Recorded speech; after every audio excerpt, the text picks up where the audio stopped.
I'm Barbara Peters. Welcome to another episode of the Criminal Calendar.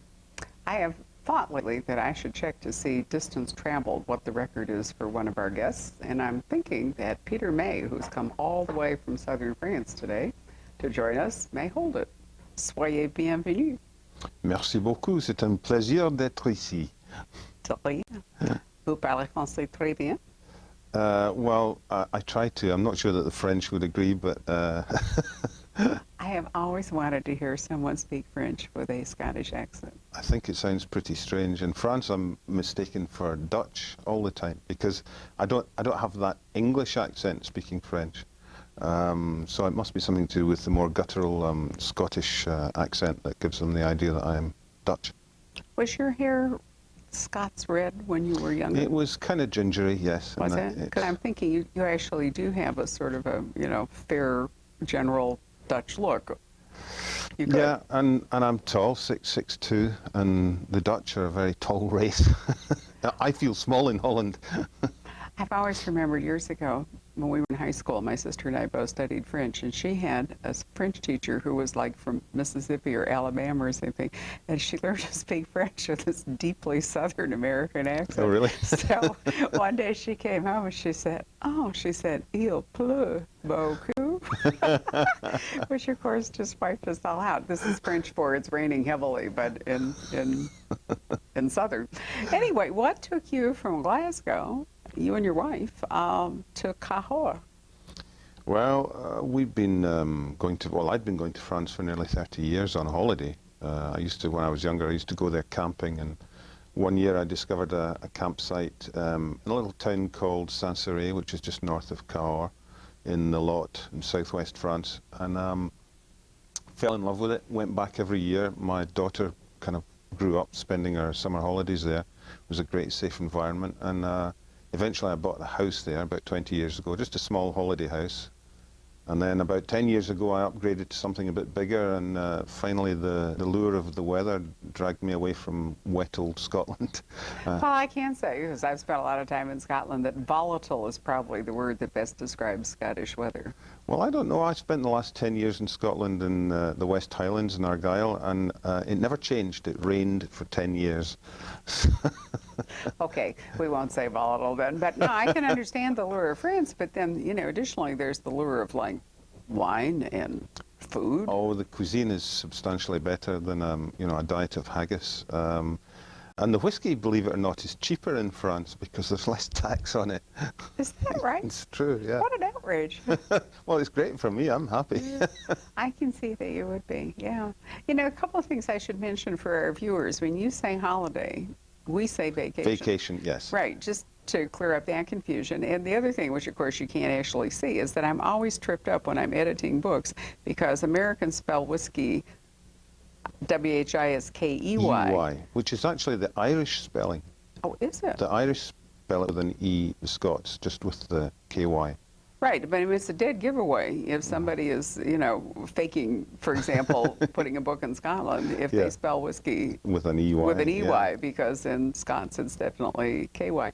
And that comes from that old word, Uskaba, or whatever it is. Uskaba, Uskaba? Uskaba, water of life, Gaelic for water of life. Which is Gaelic is kind of really Celtic, right, or Celtic? Well, yeah, it's one of the Celtic languages. It bears no relation to English whatsoever. Right. It's, the Irish and the Scots speak a kind of very similar kind of Gaelic, and the Welsh and the Bretons in the northwest of France speak another branch of the same language, but it's quite different again. They are quite different, but yeah. A characteristic, at least to me, of the Irish and the Scots is that there's so many what look like superfluous vowels. You can never figure out how to pronounce anything. So you have a mercifully simple name. Yes, Peter May. Peter May, thank goodness. Yes. How hard is that? Which is good for France. So in France, you're Pierre. Yeah, well, I'm Peter. They can't say Peter. Well, I say Peter. Americans say Peter. Right. And the French go Peter. They don't call you Pierre? No, nobody calls me Pierre. How interesting. No. My wife calls me Pierre. But I love it. Well, there you are in France. And interestingly enough, your series that first came to my attention, the first book, The Firemaker, you are in China, and you were writing about a Beijing police detective, Li Yan, and a Chicago, she's a pathologist, right? Pathologist, yeah. Dr. Margaret Campbell, and you're a Scot living in France. So what is it with the geography with you?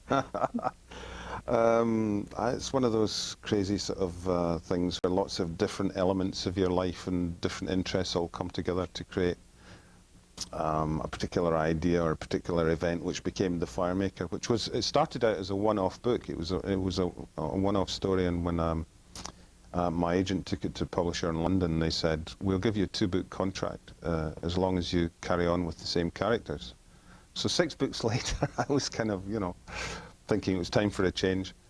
But China was it was a country I fell in love with when I first visited in the early 1980s, just because it was so different. It was like landing on another planet, really, and people at that time, it was just after the end of the Cultural Revolution, and they were still, everybody was dressed in the blue Mao suits, and there were little old ladies hobbling about on bound feet, and it was extraordinary. You were talking earlier about my colouring and my height.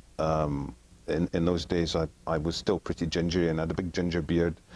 And if I thought the Chinese were strange, they thought I was even stranger. And I had crowds of 100, 150 people following me up the street. Turn around and they all stopped and stared at me. And I walk on and they followed. It was quite extraordinary. But I fell in love with the country, and I just spent about 15 years reading about China, the history, the culture, the people. And I knew that I wanted to write about the place, but I had to find the right idea, and that didn't come till really mid-90s.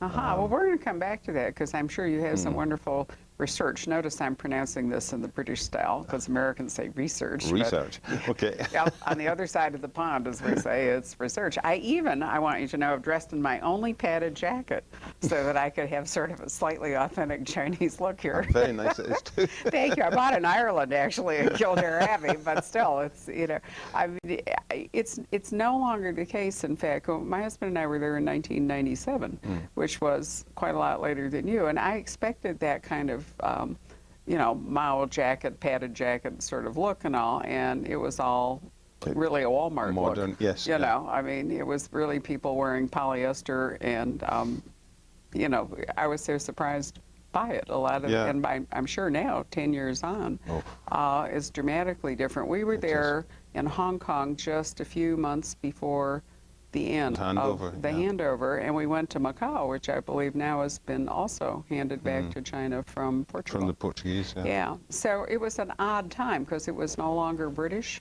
but it wasn't yet Chinese, and everyone was very apprehensive about how it would go. So I'd like to go back and see how it is.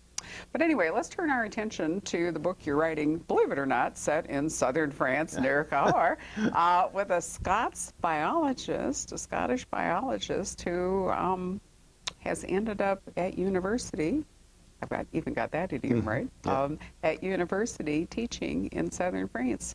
So where did he come from?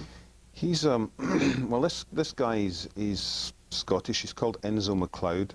MacLeod is a good Scottish name, of course. Enzo is short for Lorenzo, because his mother was Italian, married to a Scot, but he was born and brought up in Glasgow. There's a big Italian community in Glasgow, so one of my best friends there, his mother was Italian, and he had an uncle Enzo, so that's where that name came from. And Enzo was, at age about 30, he was just about the top forensic scientist in Scotland. But he was married and he had a young daughter. The relationship with his wife was a bit shaky. He met a young biologist at a conference in France, fell in love with her, and left his wife and went to set up home with his French lover in southwest France.